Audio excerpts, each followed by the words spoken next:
اعوذ باللہ من الشیطان الرجیم بسم اللہ الرحمن الرحیم۔ اب پانچواں گروپ شروع ہو رہا ہے، اس میں 13 ہیں مکی صورتیں اور پھر 3 آئیں گی مدنی صورتیں، لیکن یہ جان لیجئے کہ اب جو مدنی صورتیں آئیں گی وہ چھوٹی چھوٹی ہیں، زیادہ سے زیادہ 4 رکوع، اکثر و بیشتر 2 رکوع۔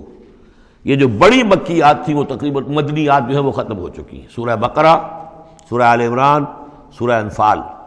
ترتیب کیا ہے؟ پہلے سورہ بقرہ ہے، پھر سورہ انفال ہے، پھر سورہ آل عمران ہے، پھر سورہ نساء ہے، پھر سورہ نور ہے، پھر سورہ احزاب ہے، پھر سورہ نور ہے، پھر سورہ مائدہ ہے۔ یہ ہے طویل، جو سائزیبل اور طویل مدنیات ہیں۔ باقی چھوٹی جو ہے وہ ان کے بین ان کے درمیان آتی رہی ہیں۔ جیسے سورہ صف جو ہے وہ بھی سورہ احزاب کے ساتھ ہی متصلاً نازل ہوئی ہے۔ سورہ محمد ہے وہ بھی سورہ بقرہ کے ساتھ متصلاً نازل ہوئی ہے، وہ بھی غزوہ بدر سے پہلے نازل ہوئی ہے۔ تو چھوٹی صورتوں کا معاملہ جو ہے وہ علیحدہ ہو جائے گا، لیکن یہ کہ عام بڑی صورتوں کی ترتیب یہ ہے: البقرہ اور پھر انفال، پھر آل عمران، پھر نساء، پھر یہ جو ہم نے ابھی ختم کی احزاب، اور پھر نور، اور پھر مائدہ۔ سورۃ السبا، بسم اللہ الرحمن الرحیم۔ اب نوٹ کر لیجئے یہ آخری مرتبہ 2 صورتیں قرآن میں آ رہی ہیں جو الحمدللہ سے شروع ہو رہی ہیں، تقریباً 7 8 پاروں کے فصل سے۔ سورہ فاتحہ الحمد سے شروع ہوئی، الحمدللہ رب العالمین الرحمن الرحیم۔ پھر سورہ انعام آئی تھی، وہ بھی الحمدللہ الذی خلق السماوات والارض وجعل الظلمات والنور۔ اس کے بعد پھر 15ویں پارے میں آئی سورہ کہف، الحمدللہ الذی انزل علی عبدہ الکتاب ولم یجعل لہ عوجا۔ اور اب پھر یہ 7 پاروں کے بعد 22ویں پارے میں سورہ سبا بھی ہے، اس سے آگے سورہ فاطر بھی ہے، یہ جوڑے کی شکل میں ہے، اور یہ دونوں الحمدللہ سے شروع ہو رہی ہیں۔ الحمدللہ الذی لہ ما فی السماوات و ما فی الارض، کل تعریف، کل حمد، کل شکر اللہ کے لیے ہے جس کی ملکیت ہے ہر وہ شے، وہ سب کچھ جو آسمانوں میں ہے اور وہ سب کچھ جو زمین میں ہے۔ وَلَهُ الْحَمْدُ فِي الْآخِرَةِ، اور آخرت میں بھی اسی کے لیے حمد ہوگی۔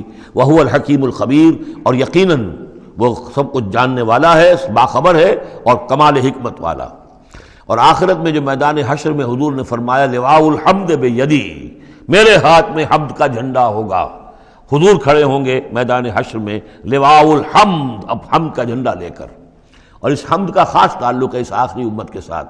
حضور کا نام بھی اسی سے ہے، محمد، احمد، حامد، یہ نام ہے حضور کے صلی اللہ علیہ وسلم۔ اور حمد جو ہے حمادون، یہ امت جو ہے حمادون ہے، یہ بہت حمد کرنے والے ہیں۔ اور قیامت کے دن میدان حشر کے اندر حمد کا جھنڈا حضور کے ہاتھ میں ہوگا، دست مبارک میں۔ اور حضور فرماتے ہیں اس روز جو میں اللہ کی حمد کروں گا وہ آج نہیں کر سکتا۔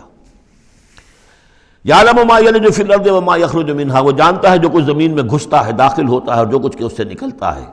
وما ينزل من السماء وما يعرج فيها، اور جو کچھ کہ اترتا ہے آسمان سے نازل ہوتا ہے اور جو کچھ کہ چڑھتا ہے اس میں۔ وهو الرحیم الغفور، اور وہ غفور ہے اور رحیم ہے۔ وقال الذين كفروا لا تأتينا الساعة، اور یہ کہتے ہیں کافر کہ کبھی یہ قیامت نہیں آئے گی، یا ساعہ جو ہے کبھی نہیں آئے گی۔ ساعہ اور قیامہ کا فرق میں بیان کر چکا ہوں، اور اس میں گویا کہ ابھی تک جو ماضی قریب تک جو خیال رہا ہے سائنسدانوں کا کہ کائنات ابدی ہے، ہمیشہ رہے گی، اس کے ختم ہونے کا سوال ہی نہیں۔ اب یہ ہے کہ سائنس جو ہے فزکس کے میدان میں یہ بات مسلم ہو چکی ہے کہ یہ ابدی نہیں ہے، بلکہ اس سے ختم ہونا، کتنا عرصہ میں ختم ہونا یہ ہم نہیں کہہ سکتے، لیکن یہ کہ مختلف اعتبارات سے یہ طے اب ہو چکا ہے کہ یہ ہمیشہ رہنے والی نہیں ہے، اس کو ایک دن ختم ہونا ہے۔ اور جس طرح کہ یہ پھیلی ہے، جس طریقے سے پھل جھڑی ہوتی ہے ایک، اسی طریقے سے یہ پھیلی ہے اور اسی طریقے سے یہ واپس لوٹ جائے گی۔ بقل بلا وربی، کہہ دیجئے کیوں نہیں، یقیناً مجھے میرے رب کی قسم ہے، لتاتینکم، وہ تم پر آ کر رہے گی، دھمک کر رہے گی، دھمکے گی تم پر۔ عالم الغیب، مجھے اپنے اس رب کی قسم ہے کہ جو تمام چھپی ہوئی چیزوں کا جاننے والا ہے۔ لا یعزب عنہ مثقال ذرۃ فی السماوات ولا فی الارض، اس سے غائب نہیں ہو سکتا کوئی ذرہ بھی، نہ آسمانوں میں اور نہ زمین میں۔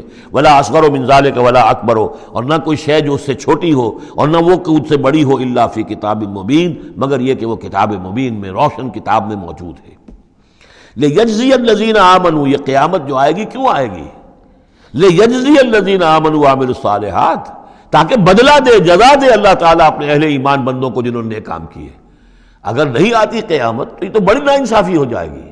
جنہوں نے اللہ کے لیے اپنی لذات کو چھوڑا، دنیاوی لذائذ کو چھوڑا، اپنے عیش کو چھوڑا، انہوں نے جان جوکھوں میں ڈالی، انہوں نے جہاد کیا، انہوں نے قتال کیا، انہوں نے اپنے کیریئرز برباد کیے، اپنے مستقبل خراب کر لیے دنیاوی اعتبار سے، اب ان کو کوئی بدلہ نہ ملے، کہیں ان کا اعزاز و اکرام نہ ہو، کہیں ان کو جو ہے خلعتیں نہ ملے، تو یہ تو بڑا ظلم ہو جائے گا۔ لِيَجْزِيَ الَّذِينَ آمَنُوا وَعَمِلُوا الصَّالِحَاتِ أُولَٰئِكَ لَهُم مَّغْفِرَةٌ وَرِزْقٌ کریم، یقیناً ان کے لیے مغفرت بھی ہے اور بہت ہی باعزت روزی بھی ہے۔ وَالَّذِينَ سَعَوْا فِي آيَاتِنَا مُعَاجِزِينَ، اور وہ لوگ کہ جو ہماری آیات کو جھٹلانے میں جو ہے کوشاں ہیں، ہرانے میں، شکست دینے کے اندر، أُولَٰئِكَ لَهُمْ عَذَابٌ مِّن رِجْزٍ أَلِيمٌ، ان کے لیے تو پھر عذاب ہوگا بہت دردناک۔ وَيَرَى الَّذِينَ أُوتُوا الْعِلْمَ الَّذِي أُنزِلَ إِلَيْكَ مِن رَّبِّكَ هُوَ الْحَقُّ، تاکہ دیکھ لیں وہ لوگ کہ جن کو علم دیا گیا ہے کہ یہ جو چیز نازل کی گئی ہے محمد آپ کی طرف، یہ حق ہے آپ کے رب کی طرف سے۔ وَيَهْدِي إِلَىٰ صِرَاطِ الْعَزِيزِ الْحَمِيدِ، اور یہ ہدایت دیتی ہے عزیز اور حمید ہستی یعنی اللہ تعالیٰ کے راستے کی طرف۔ وَقَالَ الَّذِينَ كَفَرُوا، اور جو کافر کہتے ہیں هَلْ نَدُلُّكُمْ عَلَىٰ رَجُلٍ، کیا ذرا ہم بتائیں آپ کو ایک شخص ایسا بھی ہمارے ہاں پیدا ہو گیا ہے، یہ اس طریقے سے استہزائی انداز میں کہتے تھے کہ هل ندلکم علی رجل، ایک ایسے شخص کی طرف رہنمائی کریں تمہاری، ینبئکم، جو تمہیں یہ خبر دے رہا ہے، اذا مزقتم کل ممزق، جب کہ تم بالکل ریزہ ریزہ ہو جاؤ گے، مرنے کے بعد مٹی ہو کر مٹی میں مل جاؤ گے، انکم لفی خلق جدید، پھر تمہیں ایک مرتبہ اور بنا دیا جائے گا، پیدا کر دیا جائے گا۔ افترا علی اللہ کذبا، اس آیت کو نوٹ کر لیجئے، اس لیے کہ سورت کے آخر میں پھر اس کا حوالہ آئے گا کہ وہ اس شش و پنج میں تھے۔ معاملہ کیا ہے؟ کیا یہ محمد نے جھوٹ گھڑ لیا ہے؟ اب اس کے بھی شواہد نہیں ملتے تھے ان کے سامنے کہ ان کی سیرت و کردار، آخر 40 برس جو ہمارے مابین انہوں نے گزارے ہیں، الصادق الامین، ہم نے خود خطاب دیا ان کو، تو افترا علی اللہ کذبا، کیا انہوں نے اب اتنی بڑی جسارت کی ہے کہ کوئی چیز گھڑ کر جھوٹ موٹ اللہ کی طرف جو ہے وہ منسوب کر دی ہے؟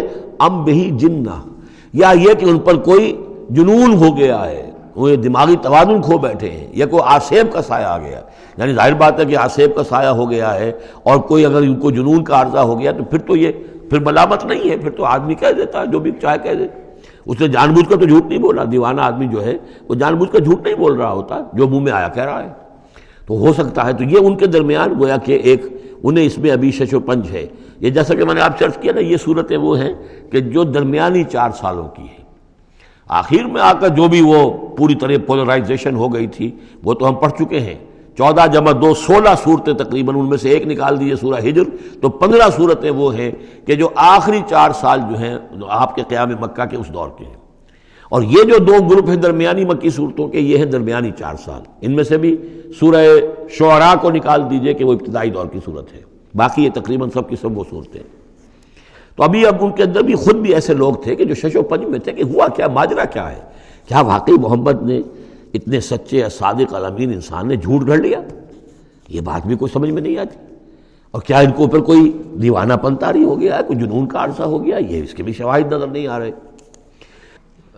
بل الذین لا یؤمنون بالآخرۃ فی العذاب، بلکہ یہ وہ لوگ کہ جو آخرت پر یقین نہیں رکھتے وہ عذاب میں آئے ہوئے ہیں، ان کی جان اس ضیق میں پھنس گئی ہے، والضلال ہے، اور وہ اس میں یعنی گمراہی کے اندر پڑ گئے ہیں بڑی دور کی، اور ان کی سمجھ میں جو بات آ نہیں رہی ہے، اگر آخرت کا انہیں یقین ہوتا تو یہ بات ان کو سمجھ میں آ جاتی۔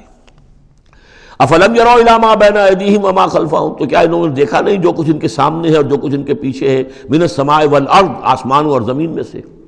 سامنے کیا ہے؟ آپ کائنات کو دیکھتے ہیں، یہ سب آپ کے سامنے ہے، پیچھے کیا ہے؟ تاریخی شواہد جو ہیں وہ آپ کے پیچھے ہیں۔ تو یہ جو ایام اللہ کے ذریعے سے تذکیر ہوتی ہے یہ ہے پیچھے، اور جو آلاء اللہ سے جو تذکیر ہوتی ہے یہ ہے سامنے کی شے۔ تو انہوں نے کیا دیکھا نہیں؟ ان نشاء نخسف بہم الارض، اگر ہم چاہیں تو ان کو زمین میں دھسا دیں، اور نسقط علیہم کسفا من السماء، اور اگر ہم چاہیں تو ان پر آسمان کا کوئی ٹکڑا گرا دیں۔ ان فی ذلک لآیۃ لکل عبد منیب، یقیناً اس میں نشانی ہے ہر اس شخص کے لیے، ہر اس بندے کے لیے جو اللہ کی طرف رجوع کرے۔ صدق اللہ العظیم۔